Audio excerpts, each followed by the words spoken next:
Welcome back to another episode of the Pop Chart, a podcast discussing everything at the top of our charts in pop culture this week. I'm Brendan Toda. And I am big. It's the pictures that got small. Oh, I was like, you're not that big, dude. Like, it's okay. We all put on weight as we get I'm on a bit diet. Older. It's all right. I'm going, gluten free. Yeah, a little Norma Desmond for you. Sunset Boulevard love this evening. Yeah, you have that new diet, the calorie-free diet, right? Like, that's the way you lose weight. Oh, Jesus. That's how you die. Oh.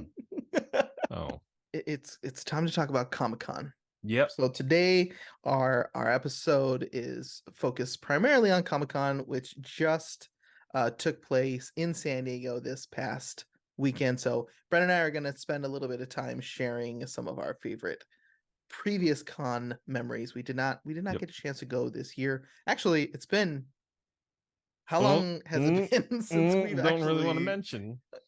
I mean, okay, so I'll be honest with you. In preparation for this episode, I did go back and watch some Best Geek Blog Ever vlogs. Oh man. And I'll be honest with you because I thought that we had discussed this before, like this exact thing. I was like, I feel like maybe it's just we've shared these memories so often, or we just look fondly at that time that it's just kind of here that I thought for sure we had a whole episode discussing it, and we do not.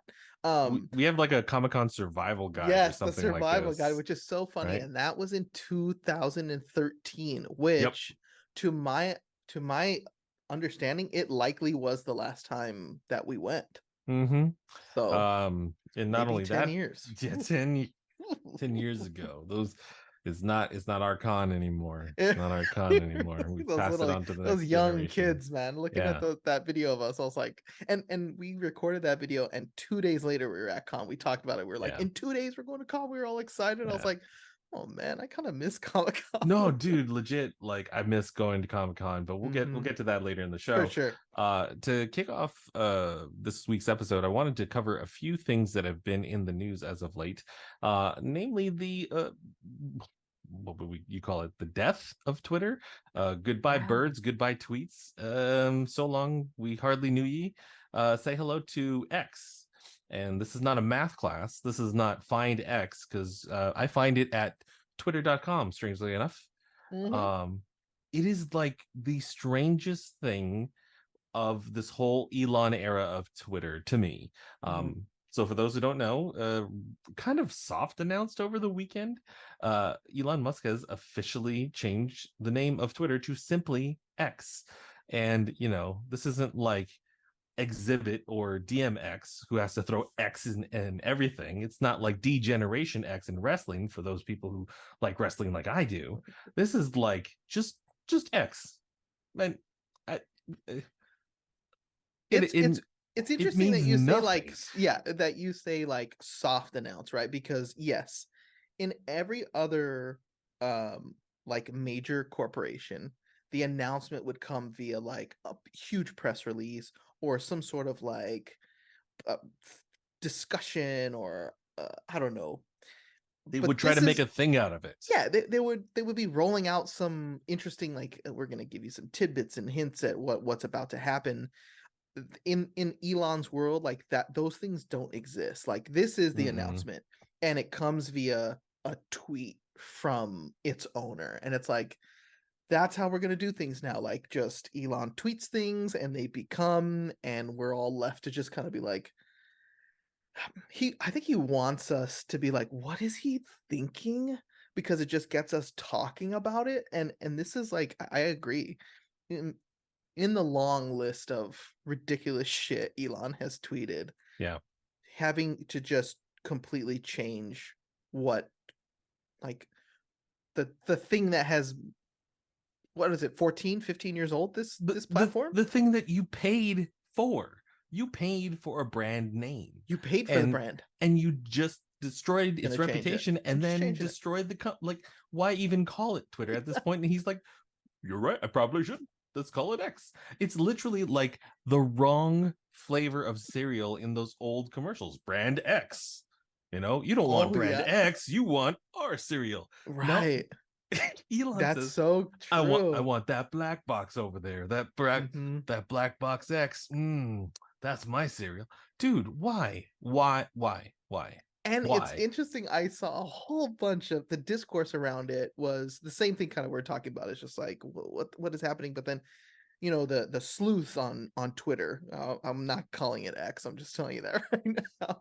The Yeah. sleuths on Twitter are like, so Yeah. he also tweeted out like, "Hey, graphic designers or whatever, send us your best X logos," and then Yeah. that becomes a very weird thing because Elon seems like the kind of guy who's like, "You're the winner. That's what we're using. Yeah. Thanks," and that's it. And like, Yeah. he's not gonna pay for graphic Literally the design. richest man in the world He's not. cannot pay a He's graphic not gonna designer. pay for a logo. And then the logo that it came out with is literally on a pre-existing font. Yeah.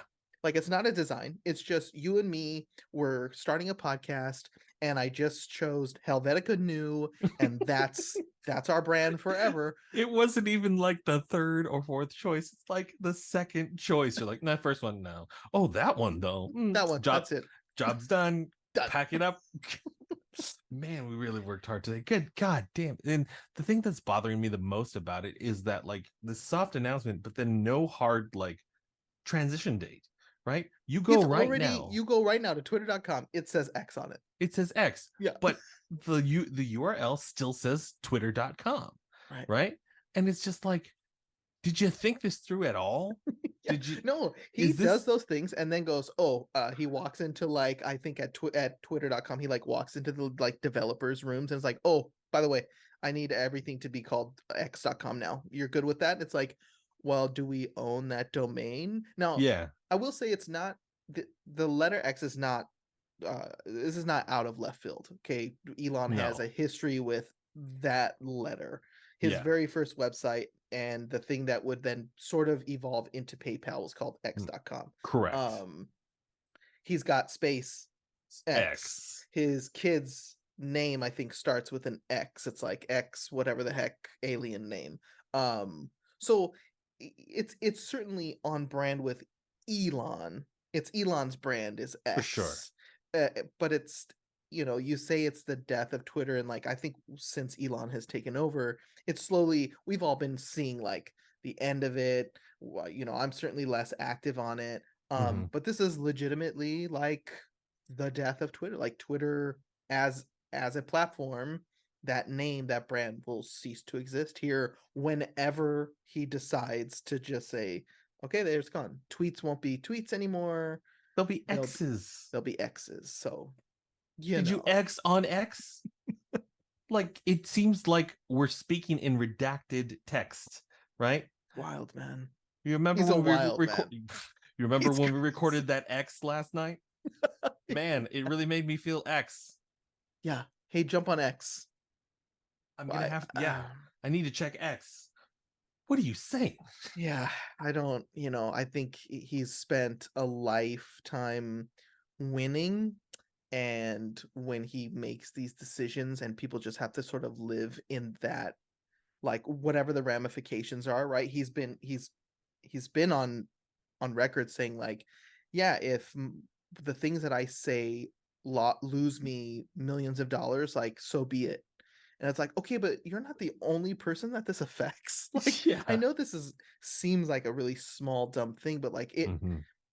to just make those announcements, like I would not be surprised at all if like literally the infrastructure folks, the IT folks, everyone behind this were like, oh, okay, like I just saw I found out this happening from my boss. Who was like, Yeah. oh, we're gonna have a lot of work to do, guys. Imagine you going into whatever job you have and your boss does things like this. Like how Yeah. shaken would you be It's if just like crazy. you don't know what you're even going to call your title of tomorrow? It's insanity. It's insanity. And like the fact that they didn't go like launching on this day so that everything switches over No. and twitter.com's gone and blah.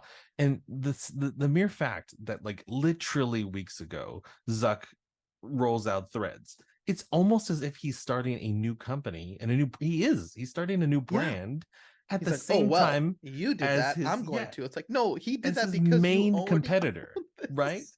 Right? Dude, like the comparison I keep thinking of is just like Coke, Pepsi. And Pepsi goes, you know what? We ain't gonna be Pepsi no more.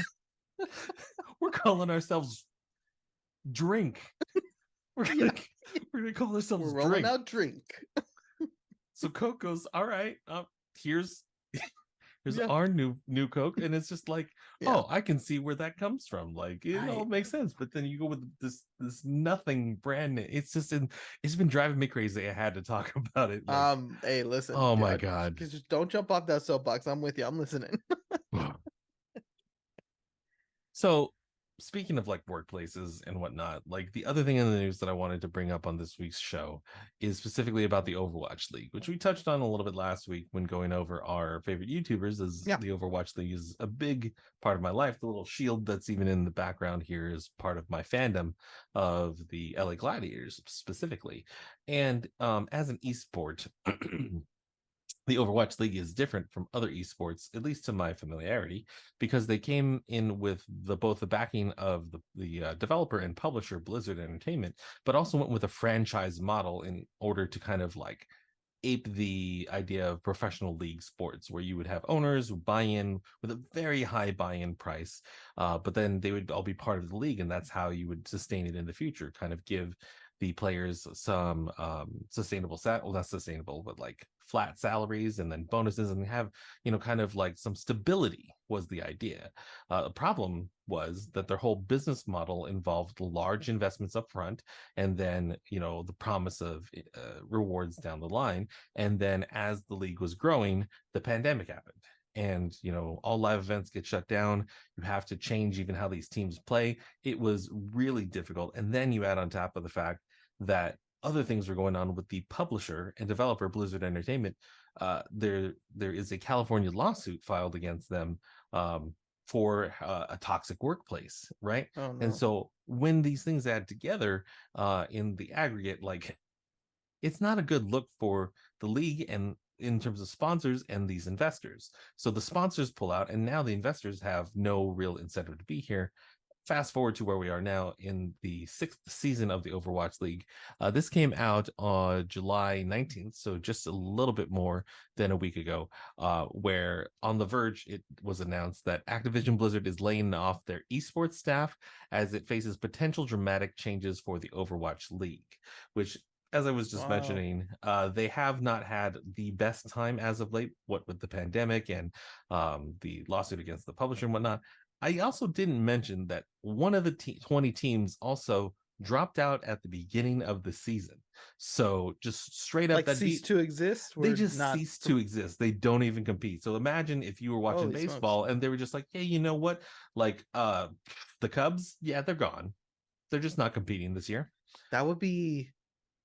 I don't even know what the fallout of something like that would be. It would be tremendous. You probably would have some doubts about the future of your league when one Yeah. of the 20 teams drops out. Well, Jeez. the other news that was in the air was like, okay, the team owners specifically, I should say, were very upset with this situation from Blizzard, and like basically it looks like they sold them snake oil. So a couple of teams got together and they sued Blizzard for their franchise fees. Apparently, we're talking like in the millions of dollars here. Like the initial upfront cost was like maybe a 20 million buy-in or something like this, Sure. something exorbitant. Not to mention the 6 seasons where they have to pay their staff, their players, and their just the operation fees basically. So this big turn of events in both the lawsuit and this announcement. For one, they won the lawsuit where Blizzard is forgiving some of their Nice. outstanding franchise fees. Yeah. This is different, though. This says at the end of the league this year, which we're a little over halfway through the season, the remaining team owners, aside from the one that dropped out, are going to take a vote on how or if to continue. If they don't have a majority vote, then every team is going to get paid out $6 million to exit, and it's basically going to be the end of the Overwatch League as we know it.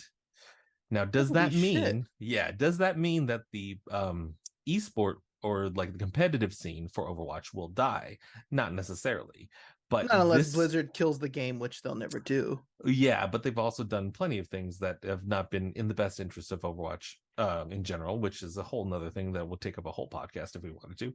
But but based off of the fact that some of the teams already sued, there are no sponsors right now. They've gone through years of difficulty. One of the teams have already dropped out. It's looking pretty likely that these guys are not going to vote to continue. Right. So what I imagine is likely to happen is they will get their payout. All of the teams will cease to exist. The league may still go, but even though the basically commissioner of Overwatch League was saying, like, we're going to continue the competitive scene even if this does happen. So the um commissioner of Overwatch League is not like a Blizzard. he works Oh, with okay. Blizzard.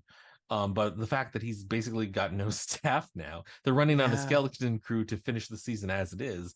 It looks Wow. like, even though he's thinking next season 2024, if this happens, they restructure, and they kind of like go back to the old tournament structure and let the esport kind of grow from local people like playing and build up to it, instead of like having this franchise league. I sincerely doubt it'll happen that quickly. I Mm-hmm. think that the fallout would be a long delay between the end of this season and the beginning of whatever the next season happens to be. But needless to say, that was pretty huge news in the land of Overwatch League and Overwatch esports. Damn. Um, it's a shame, as being a big fan, Yeah. obviously. But I'm still very interested and curious to see what happens next. In I feel like in the world of sports, though, like there's always like some billionaire out there going, how can I get involved? How can I make more money? Right? Like we Mm-hmm. have things like fan controlled football has been a thing over the last couple of years. There's like two different football leagues that exist right now. I forget what, it's not the NFL, it's like the US NFL. So Mm-hmm. it's like there's all these people, all these athletes who may not be able to perform at that highest level. So there's someone with money who goes, let's create a new league to challenge the status quo, right? Right, right, So I feel like there's even though that seems crazy, and Blizzard is the kind of like that it all started there.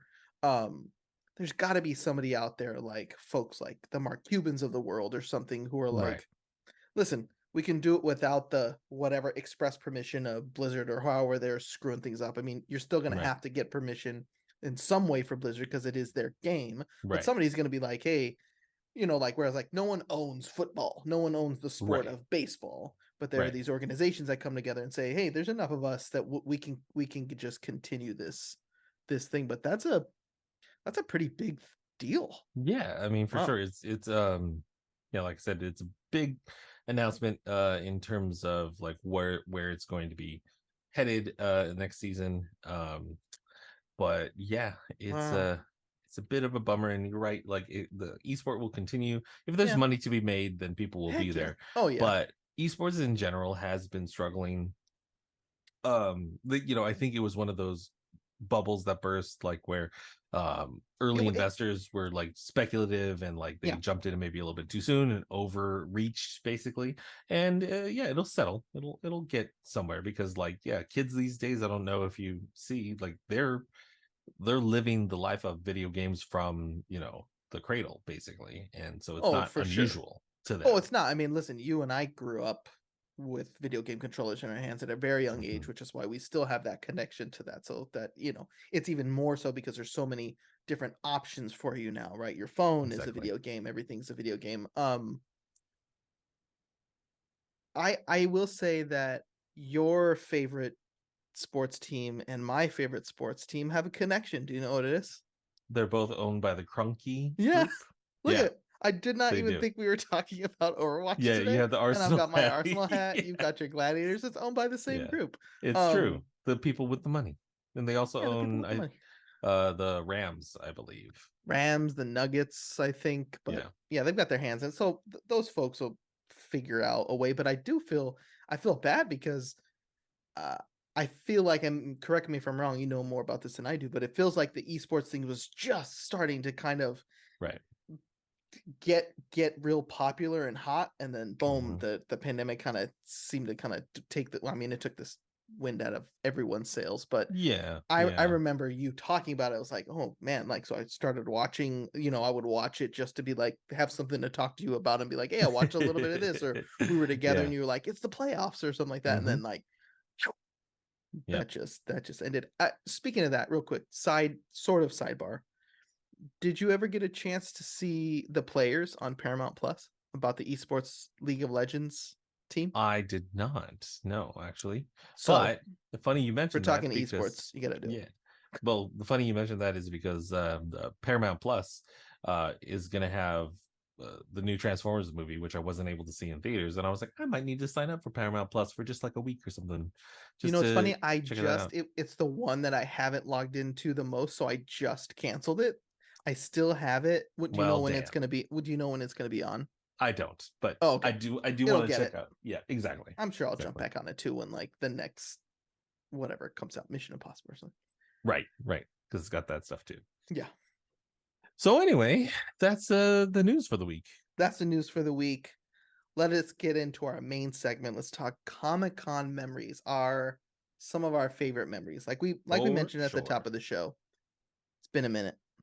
It's been a San minute. Diego Comic Con, the biggest, the brightest, the culturally defining Yeah, convention taking place in San Diego the biggest, annually. as you said in our video that I rewatch, it's the largest convention of this kind in the world. Aha. I will tell you, you should go watch that. It is Hmm. very well prepped and planned, like the script and everything. I was like, we crushed Had that a lot of episode. time on our We hands at sure the did. time. We sure did. It wasn't like, I don't know, we were single and like lived down the street from each other, but like certainly, We made it certainly, easy work yeah. of that stuff. Boy, oh boy.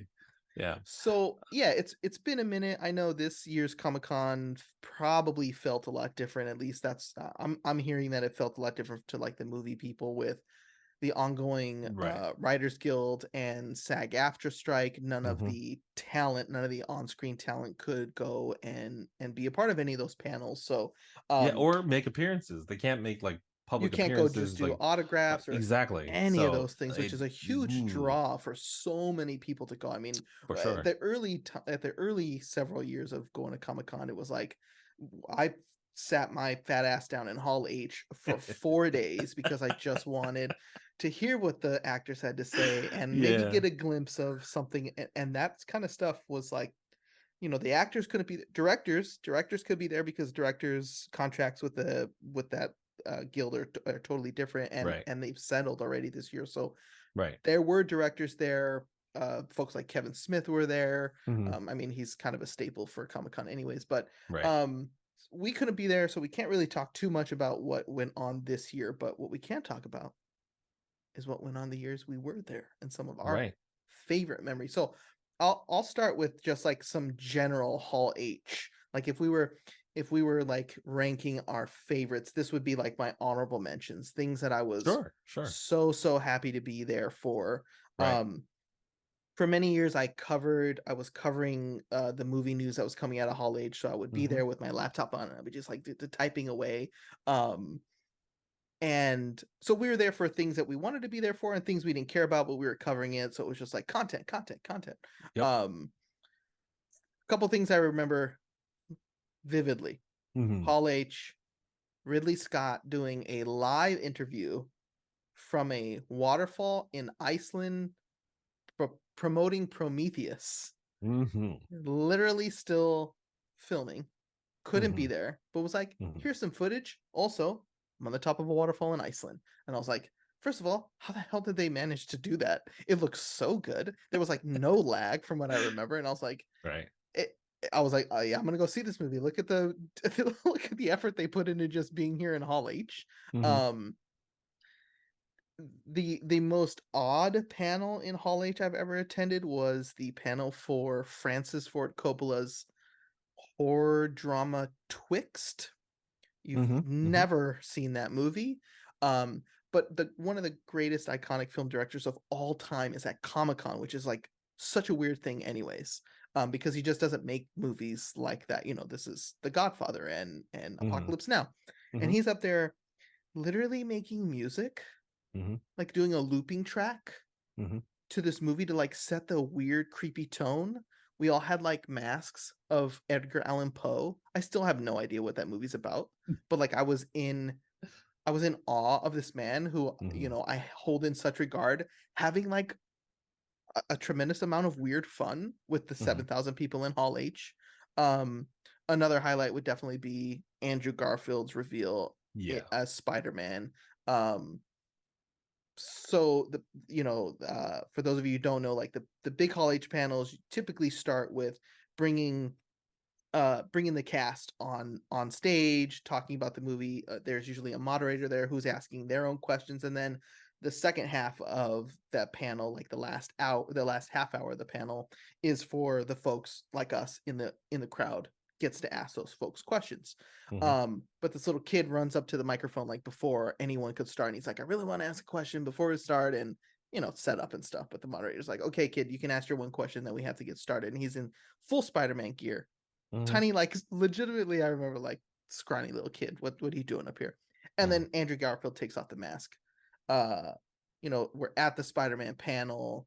So whatever you can say about like the movies themselves, I still hold a very like like special place in my heart for Andrew Garfield Spider-Man, and it Hmm. started like right there in Hall H where he's like just gushing about like what an honor it is for him to play that character, how he doesn't take it lightly, how he knows how Right. important that character is to him and to the fans and stuff like that. And I was like, that's my Spidey right there. Yeah. Right. So like those are a few just like quick Hall H highlights for me. For sure. I mean, like the thing that comes to mind when you were talking about sitting your ass down in Hall H is the simple fact that Comic Con was always a choice, right? And I don't mean the Mm. choice of going down there. I mean, like you walk in there without a plan and you are going to be a fish out of water because True. I believe, and again, I believe it's in our survival guide. If you don't have a plan mapped out of like what you're going to do, then you're not going to have a good time. You're gonna miss so Um, many things. Yep. and choosing, like you did, to sit in Hall H the entire time was always consciously saying, I'm valuing this more than anything else that potentially could happen at the con. Yeah. And the hardest part about Comic Con is since there is so much stuff that's always fun, and you usually go with a group of friends that you hear what other people are doing, you're like, I want to do that. I just have I to walk missed over there. I missed what? Yeah, Like, exactly. oh my god, I just walked by and then some celebrity was walking the other direction. Stan Lee is coming this way, and Mm-hmm. like Brian Michael Bendis is just signing autographs over there, Yeah. and like Lionel Yu is just right over there at that booth and nobody's there. How do you not know who Lionel Yeah. Yu is? Yeah. Go over there, people. Yeah. Like, stuff like that. But then you couldn't do that if you were sitting in a panel. So first and foremost, I want to say that like going to learning, I should say, to go to panels before the panel you want to go to Oh, immediately yep. springs to Yep. mind. Like, 2 to like, 3 for some of the smaller ballrooms. and just to like stake out your claim Mhm. that I value this thing so much that I'm willing to sit through something that I don't care about. Yeah. And subsequently, sometimes being surprised by that thing that you're sitting through that you had no interest in whatsoever. So, Yeah. there may be too many examples to list, but I honestly remember going to a Glee panel and going, maybe I should check out this show. Is this a Maybe, good show? maybe this is more fun than I think it is because that actually was a lot of fun. Yeah. Um, the story, of course, that I have to tell and retell about Comic Con is our Scott Pilgrim experience, and I believe we covered that in the YouTube video. But just for No, those I who don't think were we did. okay, so but maybe for those who didn't weren't with us 10 years ago, this is Comic Con. Well, Scott Pilgrim versus the World, Edgar Wright film, 2010, I believe. Mhm. So this is Comic Con just prior to the release of the film that year. It came out late in August, Comic Con's in July, so film had not screened anywhere, hadn't even had its world premiere yet. Mhm. There was a panel, Hall H, the biggest ballroom, as Easy said, and I had to be there. I knew that this was something that I wanted to see. There were so many talented people involved, and of course, the filmmaker Edgar Wright, director Shaun of the Dead, um, like his sensibilities in this film and then trying to translate it as literally as possible. So the memory goes that we went and we staked out a claim. I want to say, yeah, like 1 or 2 panels Mhm. prior to. And I believe you wanted to leave. I think you were like, You did me a solid by attending a panel the previous day that you aha, had no interest in. yes. Zero. And I was like, I need, and so guess what? Brendan showed up several panels before that one. We sat through all those ones that we didn't care about. Then it got to the one that I wanted to be, and this is how much none of that matters because the Scott Pilgrim memory for me is my favorite thing of all time. Comic-Con is I don't even remember what we were waiting for. So the next day, Brendan was like, "Hey, listen, there's a panel that I am dying Mhm. to be at, Yep. and it's Scott Pilgrim versus the World." And I went, "I haven't the slightest idea what that is, but Yeah. this is what we do for each other. Yep. I'll sit there with you, so you're not by yourself." Right. And so at the And then my entire world changed. So at the beginning of the panel, as a lot of them do, they have tchotchkes, they have swag that they give out, and some assistants for the panel come around with bags of buttons, and I still have the Buttons. buttons, I and the do buttons all too. had different characters from. You have it right next to you, even. I might. The buttons had character. You do. Oh my I god. Oh freaking my do. god. I absolutely do. Look at that. So some of the buttons have different Scott Pilgrim characters on it, from Ramona Comic-Con badge too. Flowers, exactly. From Ramona Flowers to Scott himself to Knives Chow, and they're all in like that 8-bit style that Easy was just showing on camera. And some of them were those white 1-up buttons. So everybody is supposed to take one, pass it down. Panel goes on. They explain like all the details of the film. They have the cast up there, and during that time, I remember you telling me you just fell in love with the idea of this film. God. The It was conclusion. the cast is dynamite Oh yeah. and they're all just on, right? They all Mm-hmm, look like they know each other so well, like they must have had mm-hmm, an absolute blast filming it. We're seeing mm-hmm, footage. The presentation I remember wasn't just like we're just going to show you some behind the scenes or some footage. It was a put together thing. mm-hmm, Like when they were announcing the cast, instead of just the camera being on the cast and projecting on the screens, there was a whole like reel of that like character in animation form, and then that person came out. So I remember like the production value of the announcements of the mm-hmm, cast were big, and I was like, oh, this I haven't seen before. They're mm-hmm, doing some extra stuff here. And then mm-hmm. in the course of that hour, I went from not having a single clue who Scott Pilgrim was. I didn't know it was a comic book, to Mm-hmm. them being like, "This is the most anticipated movie for me for the whole year. Like, I Right. cannot wait to see this." Right. And so the panel's wrapping up, and you can feel the energy in the room as it's kind of like starting to wane, and you're like Mhm. getting through the questions, and like, all right, we understand it's over. That was a great time. The director, Edgar Wright, by the way, was moderating the panel himself, So good, so good. tells us that the world premiere is scheduled to happen down the street in 35 minutes or something like Hmm. this. And then he says, if you have a white 1-up button, you are invited to come to this premiere. And everyone starts looking around for the buttons that they have. And like you could feel the energy just surge Hmm. and rise again. And oh Yep. my God, I remember looking at my button going, do I have it? And no, We I didn't. we did not. Looked at you. You Neither of. didn't have one either. Oh, we're dead And inside.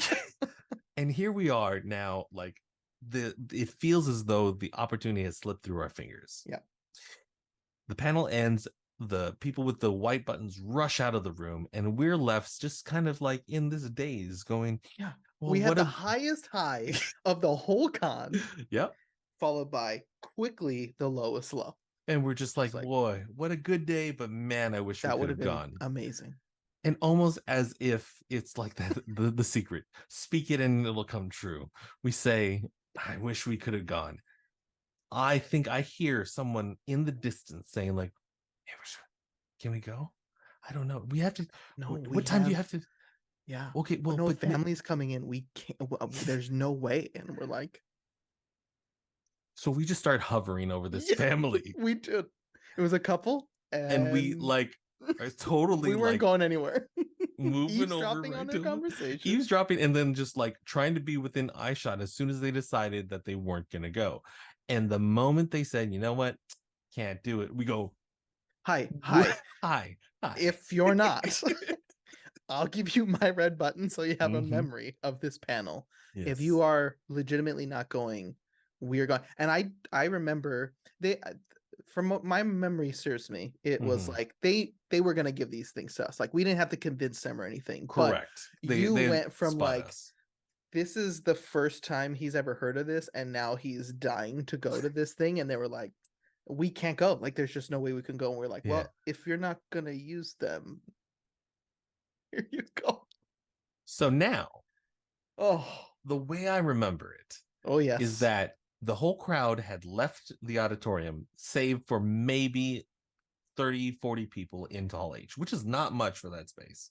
No, We exit Hall the H. But theater. real quick, just a reminder: Hall H holds 7,000 people, Yeah, 7,000 and people. this panel is the last panel of the of the day, which also coincides with the closing of the con for the whole day. Mm-hmm. So 130,000 Thousand people people are now exiting the convention onto the streets of San Diego, simultaneously. and we have Simultaneously. the golden ticket in our hand, Literally like a Charlie and the Chocolate Factory moment. and we have to go 5 blocks up the road to the Balboa Theater. Yep. And I'll tell you, it was like a movie. Like I'm ready to start jumping on people's shoulders Mm-hmm. if I was a book character. Yep. Yep. How can we get around? Do we need to go up that building and zip line down? How are we getting through? Because it's a sea of people Oh that my are in the God. exact same boat we are. They're not Yeah. moving. Nope. Not because they don't want to, No, but it's just you physically can't. not possible. And I remember, unfortunately, like taking some of the stuff we were carrying and just throwing it on our friends, being like, I'm sorry, we'll explain later. Just take it and go. Guys, I know we're supposed to go Bye. get dinner. We will not be there. Can you take this back to the hotel with you? We'll explain later. I think their looks are just like, what the hell, dude? Like, Yeah. don't worry about it. You would do the same thing. See ya. Yeah. Basically, we both kind of like acknowledge we're gonna take a hit in our friendship with these people. Yes, it's That's going down a little bit that tonight. is an acceptable loss for this situation. And I remember again that I could be wrong, but the way I remember it is we went the wrong way. Yep. So not only do we have this mass of humanity, we have limited time, we have damaged friendships, we are now going the wrong fucking way. So much at stake. We make it with literally seconds to spare. And who is greeting people at the door but Edgar Wright himself checking the buttons? Why I couldn't we have been here earlier? Like I did not know who he was. Like I remember we were hustling. Once we yeah. got free and clear of the crowds, Mhm. we just followed the lights and Yeah. we are running our asses off. Yeah. Like I'm sweating. I'm like literally cartoon like character into the doors, and they're like, wait, Yeah, we need to yeah. see your button. And I'm Mhm. literally just like literally ready to chuck it at this Yep. dude Yep. who's the doorman. Oh, it happens to be incredible film director Edgar Wright. Yeah. Okay. And So, yeah, we hi get Edgar through. Wright. Thank you for inviting us to your movie. Yeah, let me give you a handshake and thank you so much and like get right through. Yeah. They take like what remains of our stuff because they don't want like Oh anybody yeah. filming We it or locked recording everything and like locked had up. to Yep. just give it away. Like again, I can't stress how much we're not making this up.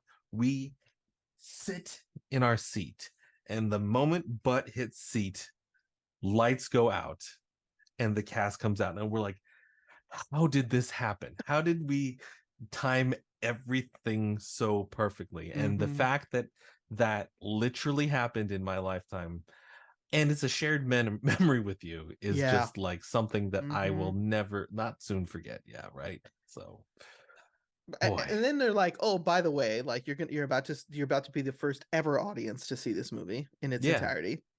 Okay, cool. Cast is here. Okay, we just spent the last hour with them. They're right here in this now much smaller theater, much smaller. much smaller. Yeah, Uh, couple Cast is hundred here, people.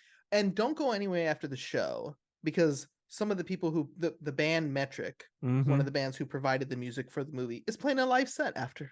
Yeah. Oh, What? I mean, okay, Yeah. don't twist my arm Seriously. to be here. And then, of course, like that's the memory, right? Yeah. That's what we remember. We lest we forget, then that movie exists, Mm-hmm. and it is an absolute all timer, Right. right? I walk we you know, you are familiar with with that character and that story. I went Yeah. in at 0 and Mm-hmm. walked out the second biggest Scott Pilgrim versus the World fan on the planet at that time. I was like, Yeah, it "Yep, that was was perfect." It was a what an perfect Comic-Con experience. yeah. And of course it has to happen on Saturday night after you're tired from the rest of the days of the week, Yeah, it's day 3. after It was doing day 3 for us at that yep, point. and after sitting Jeez. in Hall H the whole day, and then you sit through the whole movie and then try to do the band show afterwards. We're talking like getting into the wee hours of the night, like 11:30, and it is just I remember being exhausted. Just Exhausted. boy And oh then boy. we're exhausted and we have to go back to the hotel room with angry friends and explain them that we just had the greatest day of our lives. Sucks to Exactly. be you. Exactly. But yeah, Yeah, for sure. that's the That's one, man. That is that's the Comic-Con in a Comic-Con. nutshell. Yeah, I mean, there's other good memories. I mean, I again, I don't want to be completely Hall H moments, but I remember being there in the room. This is prior to the MCU really taking off. Like it is 2000, not 10, that was the Scott Pilgrim year. This is What? 2011. Okay. This is 2011 because Avengers came out 2012, the first Avengers, and at the time they were filming Cap and Thor because Thor was scheduled to come out. Cap had just started filming and they were giving us footage of it, but they ended the panel by bringing out the team for the first time together publicly anywhere, and Mhm. it was while they were still trying to sort out the contract negotiations with Edward Norton. So Mark Ruffalo being announced was like left out of left field kind of thing. Sure. Yeah. But being in the room for that, of course, happens to be a great memory. And aside from that, again, like I think the thing that maybe gets missed in all of the Comic-Con coverage over the years about the big announcements is those smaller moments. Like you said, like you get to go up and ask questions to the creators of your favorite media Mhm. and pick their brain even just a little bit. They make themselves so accessible there, not just for That's autographs, but everything. otherwise. Like Yeah. that the creators, even you know, the A-listers down to the folks like I remember just one of the things, and I don't know how much of this happens now. I guess you have to be kind of like at a certain level of celebrity or something, but Right. um like you run into like people like Grant Imahara, the late Grant Imahara from Yep. Mythbusters, who is walking around the show floor. This is at Mm-hmm. the height of Mythbusters, Yep. and he is just one of us. Mm-hmm. And he's walking around and he's in cosplay, and you're like, okay, Grant Imahara is just walking around the show floor by himself. Like, are you taking pictures? And something's like, yeah, of course I'm taking pictures. Like, I wouldn't be here if I wasn't okay to do that kind of stuff.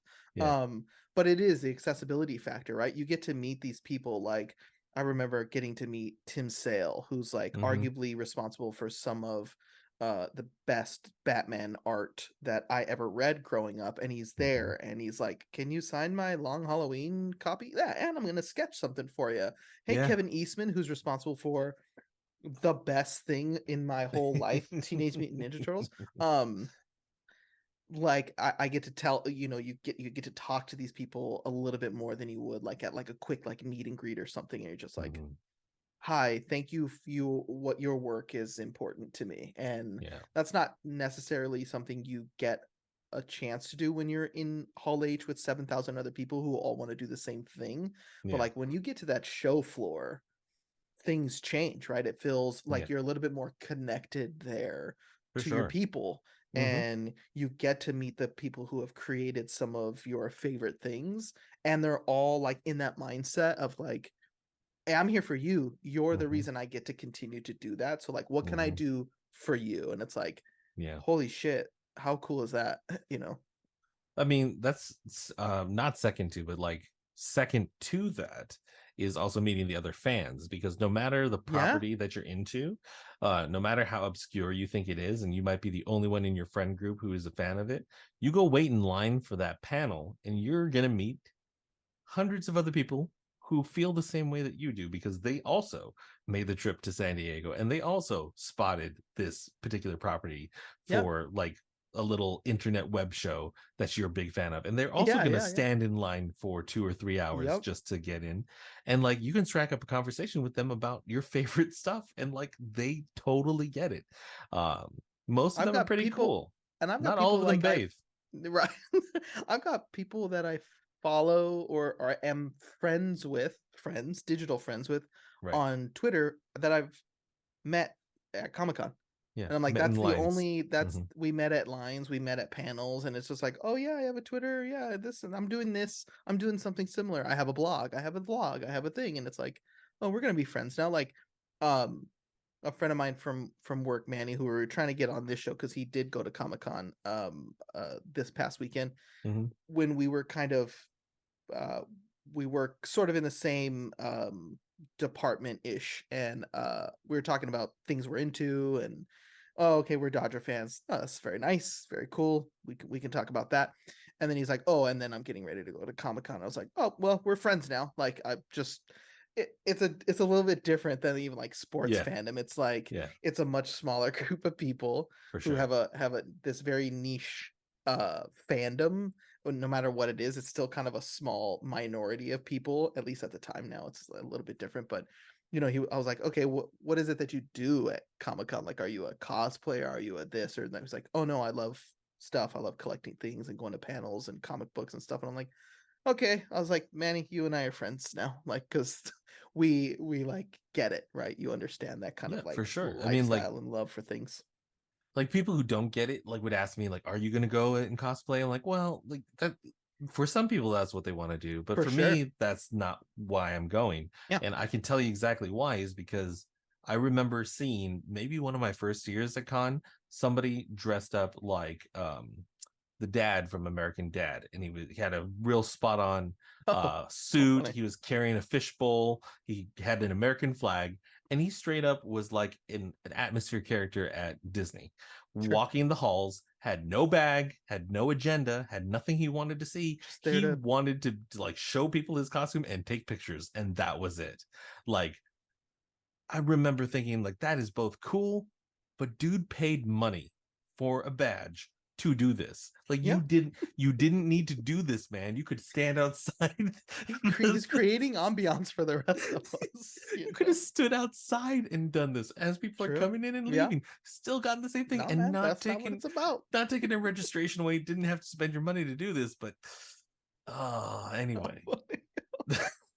Like the last memory that I definitely want to, capture for posterity though is when I knew my time was over. Uh we were going every year over year for like 5 6 years, Mm-hmm. and I wanted it to continue, but I knew not only had my life started shifting, but so did Comic-Con. The first 2 3 years that I was there, they would sell next year's badges on site, and some people did it, others didn't. And there never seemed like there was a scarcity. It was just like, hey, thanks for coming. If you want to just claim your spot for next year, here's where it Yeah. is. And there was never a line. Mm-hmm. The line started to grow year over year, and eventually it went away in favor of this lottery, right? Mm-hmm. So in order to get a registration now, and I don't know, I haven't tried in many years, but the way that they did it at the time where I stopped was you had to get in a digital waiting room, and you had to be there at the time, and you couldn't have multiple browser windows open. Mm-mm. You couldn't have multiple sessions. It was just for you. And in the waiting room, if you got called, then you had a chance to buy. But if you didn't get called, you just had to wait there until it was your turn. And you had to watch as the announcements kept popping up of like Saturday is now sold out. Yep. 4-day passes are sold out. And sitting there and not getting a single damn badge Mm-hmm. was the end of my time Yeah. going to Comic-Con. You're like, listen, this process is more frustrating than it's worth, which sucks. I It's don't not know just if it I frustrating. don't know if it's totally different now because Yeah. Manny said while he was sitting there, he could only get Thursday and Sunday. Yeah. And you're like, okay, I'm driving home, then I'm coming back. And it's like, Yeah. Like, Jesus. what is that about? Like, I Tough. understand that they have limited space. I understand they're very popular, but boy, that's just it's a tough way to do things. And it does feel like through no fault of my own, I can't go anymore. Like Hmm. I just can't. And so now it's just like we're gonna have to live through social media. We're gonna have to just live vicariously Got through a other little people. FOMO, a little bit of FOMO. But you Uh, know what? I've had the experience. I'm glad we've had the yeah. experience, and I hope whoever is going now has something similar to what we had. Oh, for sure. Yeah, that would be my hope for if I never get to go again, and I hope I do, because I Yeah. think, like we were talking about so much of like the halls and the panels and stuff like that. I think Mhm. now I would just love to spend a day or two just on the show floor. I think though even Yeah. those last like maybe 1 or 2 years that we did it Yeah. was mostly show floors because we couldn't even get Yes. into the panels. They become such a big deal that it was Yeah. impossible to even get in unless you felt like getting up at 2 a.m. and waiting on the grass outside, which was Yeah. like, yeah, even then I was like, I'm too old to do that, guys. So we just spent days And walking now the I'm show floor. really old. Now I'm double that. So yeah, I would like to go back and just experience Yeah. the fun madness of the show floor, maybe grab a Mhm. couple of things that I didn't know existed and take some souvenirs home. So 100%. yeah, 100%. Well, we good luck, Comic-Con. We've missed you, and we I hope do, you and we survive. yeah, seriously. Because boy, it was looking rough for a little while. Yeah. Well, that's us, waxing poetic on our time with Comic Con. Uh, yeah, thanks for joining us here on the Pop Chart. We'll see you next week, everybody. Bye.